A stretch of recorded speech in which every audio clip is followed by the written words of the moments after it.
We are absolutely delighted to welcome basketball royalty here to the Hungry Jacks NBL to opening night. We speak, of course, of one of the greatest ever, six-time NBA champion, Scottie Pippen. Scottie, great to have you here on opening night. Welcome. Thank you. It's a pleasure to be here. And Scottie, this the talent level out on this floor, we've been hearing it a lot, but we're obviously biased because we love it. But as a neutral coming in, what have you made of the first half? It's been great. I mean, neither team has shot the ball well the first half, but they're competing, and that's what you like to see. They're playing well together as a team, and I know that they can play better basketball than what they're putting on right now. Golding through the lob, up for Travers. Well, Luke Travers is the one, Scottie. I don't know if you know a lot about him, but a draft pick with the Cleveland Cavaliers. He's been a young player emerging. What do you like about him? Well, I like his size. I like his ability to be able to handle the ball out front. Reminds me a lot of a Dirk Nowitzki type of player. Hang on. Gee. Not quite the shooter that Dirk was, but I like his ability to be able to play it out on top of the floor. I think he'd be pretty happy with that comparison, Luke Travers, wouldn't he? No doubt. So, Scottie, you got in yesterday, was it, in Sydney? No, I got in this morning, wow, actually. So I've been going all day, but it's been a lot of fun. Well, it is, and we saw you alongside your teammate Luke Longley. Now, I know you're buddies from back in the day, but yes. It's been a while since you've caught up with Luke? Actually, we talk a lot. We do a lot of FaceTiming, but yeah, it's been about 10 years since we've seen each other kind of face-to-face, but we are definitely on the phone FaceTiming. Well, one of the things we've seen this game, Matthew Dellavedova, you would have seen him when he was with Cleveland in particular, that feisty defender. And I was saying during the call, full compliment to him because his offensive game's really advanced. Well, I think, as you know, as we get older, our offense tend to get a little bit better, and that's what we're seeing out of Delly. Like, he's definitely offensive-minded a lot more than when he was with the Cleveland Cavaliers. Shea Illy puts the ball on the floor. Tipped in by Travers. Big problems now for the Phoenix. Huge. 53-38, 6.5 minutes remaining in this third term. It's starting to get nasty for them. What is, Scottie, and you get these moments, first game of the season, there's a lot of nerves out there, but with the Phoenix, from what you've seen of them, you get into these situations, time out here, where do you see their game and how they can get themselves back into it? Well, I just feel right now that it's slipping away from them. I felt like it was doing that early in the first half, but they was able to maintain and stay in the game. But they're going to have to fight because right now the game is starting to slip away from them a little bit. I think offensively they have to be a little bit better. And while we're in this timeout break, we focus back on to just your extraordinary career. Now, you know, we're not telling you anything you don't know, but you have brought so much joy with what you were able to do with the Bulls and your play. Coming out here, seeing the adulation from the Australian fans, it's congratulations to you, and just talk us through what it means to when you travel the globe and the respect that you have. Well, it's been amazing. You know, I had an opportunity to play international basketball for a couple of years as well, but my years with the Bulls are having those opportunities to play and to have the game grow as much as it did in the 90s was just great for me as a player because I felt like I was a part of the trailblazing of making basketball more of an international sport. And tell us about your relationship with Luke on the floor. What was it like playing with the big fella? He didn't always deal with the accolades, had to do a lot of the heavy lifting. Oh, Luke was great. You know, he did a great job for us for shutting down the paint from a defensive standpoint, but offensively, he was great. He was a guy that gave us the spacing that we needed so me and Michael could slash through the basket. So I enjoyed playing with Luke, one of my greatest teammates.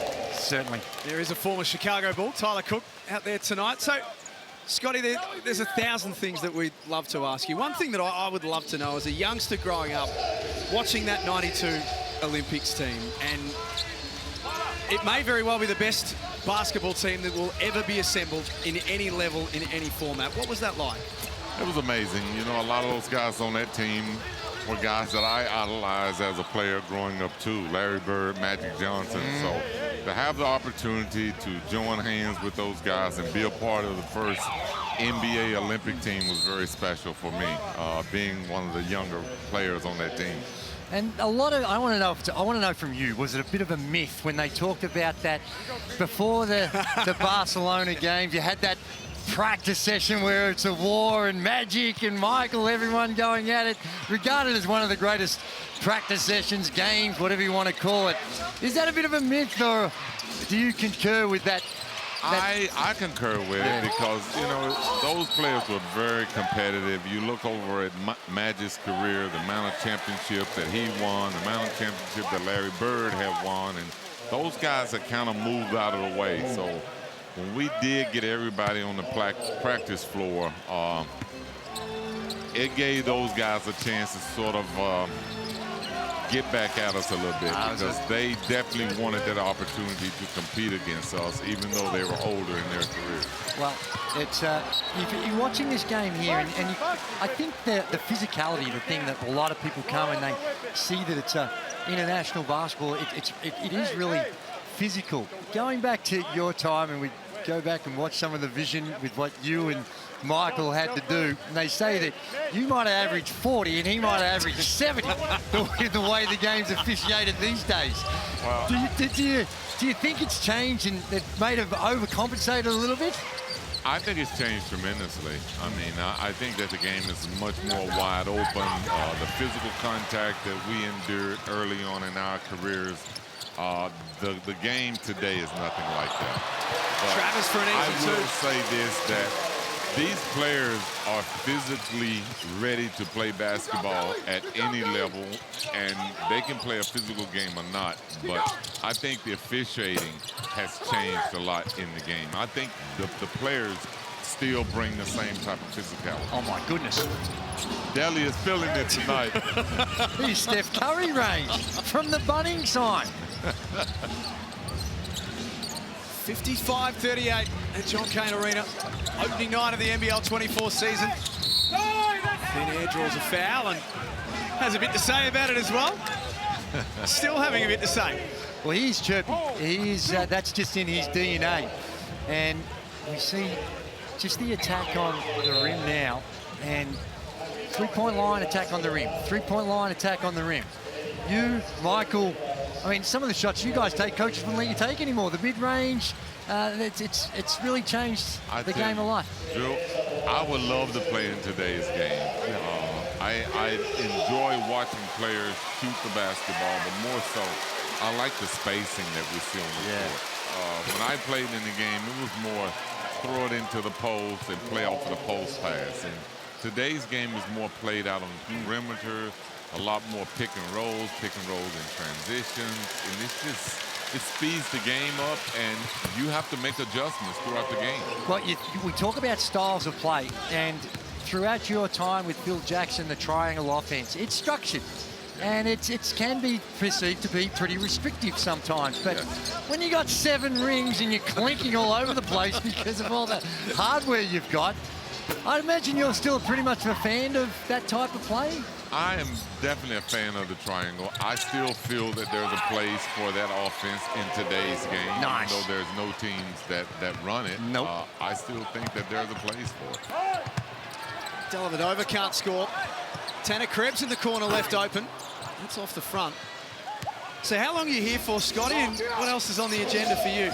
I'm here for at least 4 more days, and I'm going to be just going around the city. I'm going to check out the AFL game tomorrow.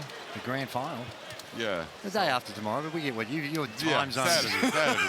Yeah. My time zone catching up. Kind of messed up, but I'm just looking forward to hanging out and seeing the city, to be honest. It's my first time here, so I'm going to enjoy it. Have you ever been to an AFL game before? No, never. So I'm really looking forward to that. I'm still trying to visualize how I'm going to understand the game, but I think I'll figure it out. And getting back to your relationship with the big fella, what was he? We know him as this lovable guy that's very laid back and, goes about his business in a very elite way, professional way, but sometimes, and we've seen and heard you guys talk about it, you need a bit of a prod every now and again.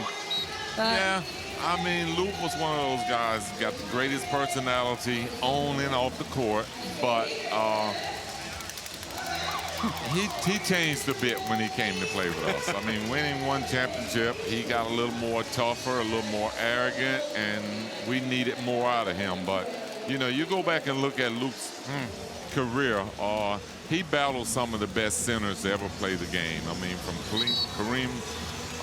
Hakeem, David Robinson, Shaq,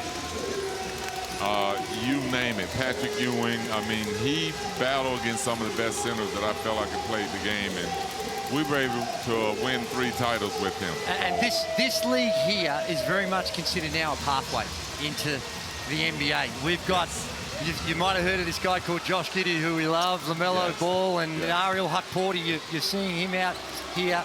Next generation stars. You came through a different system, went to a small college, still found your way out. But if you were giving advice at the international game as a pathway, are you supportive of that, or are you still a fan of the college route?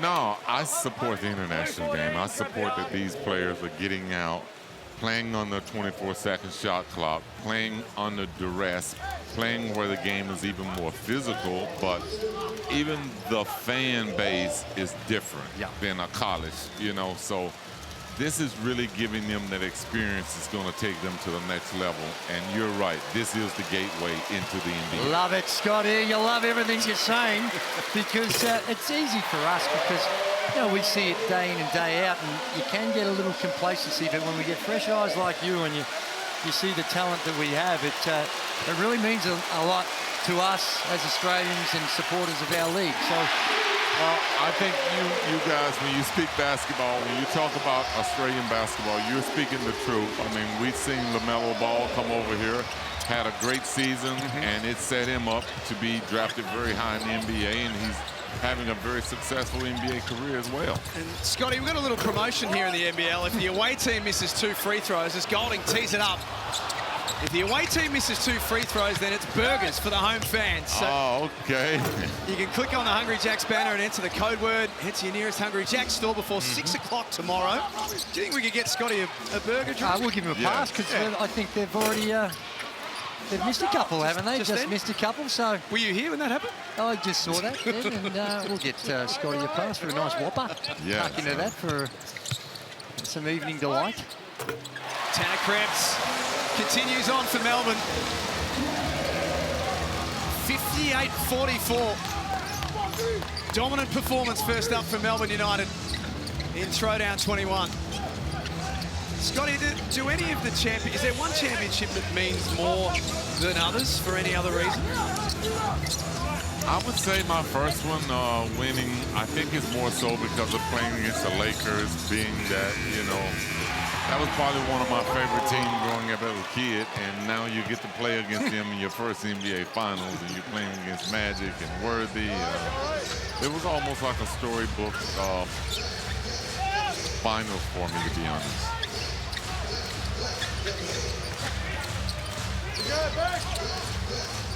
Lowe kicks it out for Tanner Krebs. It's good. Playing a nice cameo off the bench in the 3rd quarter. He certainly is, and he's going to settle in nicely. Like we mentioned, it's about for him developing the right role, and when you're surrounded by great players and the floor opens up. Now we see him knocking down the 3, and that's really going to be his role. The penetrate, help out, dish, knock down the 3 ball. And sometimes, Scotty, with certain players, you just got to, they got to understand you've got to play a role. They're not all Scottie Pippens and Michael Jordans out there. And I guess at the NBA, where they're all superstars, you would have been challenged all the time of trying to get players to buy into their role, like Luke. I mean, that's at every level. Guys have to play their role, whether they're the 5th man or the 12th man. There's a role to be played. Well, speaking of players that you played with, just give us an idea of what life playing with Dennis Rodman was like, please, Scotty. Please. I got to say it was pretty damn comfortable. Yeah, that's right. He got every rebound that came off. He made life easy to some degree. From an offensive standpoint, he made it such an enjoyable thing to be able to just shoot the ball and have a guy that's going to go get it and bring it back and as many times as it takes for you to score. But also on the other end, his presence on the defensive end was impeccable because we were able to switch with him, his communication. You know, Dennis is, he was a guy that if you didn't really know him, you would not realize how valuable he is to a basketball team. But he shoots the ball well, he defends well, he communicates, but his greatest attribute is he's a great teammate. Just needed a little Vegas trip every so often just to recalibrate. You got to let him go to Vegas and shake some dice and see some girls. But, hey, part of the game. And you know what we love about him as well? He'd go get it and get it off the glass. Yes. But happy to kick it back out. I love that. I love that. That's what I said. We were in paradise when Dennis showed up. Yeah, and the work on the defensive end, in some respects, because of all the stuff that goes along with Dennis, you probably sometimes lose a little track of just how important he was to you guys. Yeah, I think a lot of people get caught up in watching his little antics, but Dennis' basketball IQ is off the chart. And we can't, you know, the connection you had with Michael, it's something that every single human being that had the privilege to be around to see that happening was something special. Oh yeah, I mean we spent numerous amount of years together on the practice floor, in the weight room, so we built that chemistry up over time, and definitely was something that we embraced and believed that we were unbeatable. Well, you were for a lot of it. Yeah. That just must be a beautiful feeling going into games, knowing, hey, these guys got no hope. I mean, when you got great teammates, it definitely helps to boost your confidence up tremendously. No, like I said from the start, the joy that you bring, I know you come to appreciate it, but it was something special. I feel privileged to have been around during that time, to have lived in an era where I got to see it. And what you've been able to do for here, the sport, right throughout the world, is something extraordinary.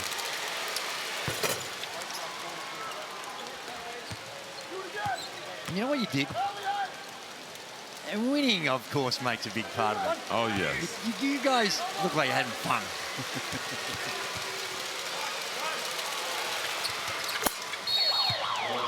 Cummings makes both. Knocks that margin back to 14. It's going to need to be a big fourth quarter from the Southeast Melbourne Phoenix. Can they claw it back from here, Scotty, or is it too far? I think Delhi has kind of got him tonight. He's feeling it tonight, and you know, being an opener, guys come ready to play, and I think Delhi came tonight ready to lead this team to a victory. There is Matthew Dellavedova, 17 points, 7 of 17 from the field, 3 of 6 from outside.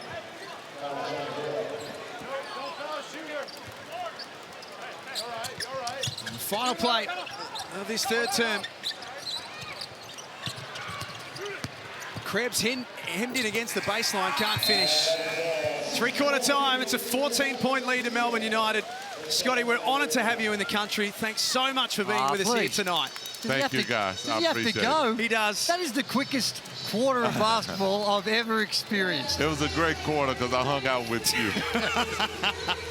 64 to 50 at three-quarter time. We are back for the fourth quarter. On the other side of this is Throwdown 21.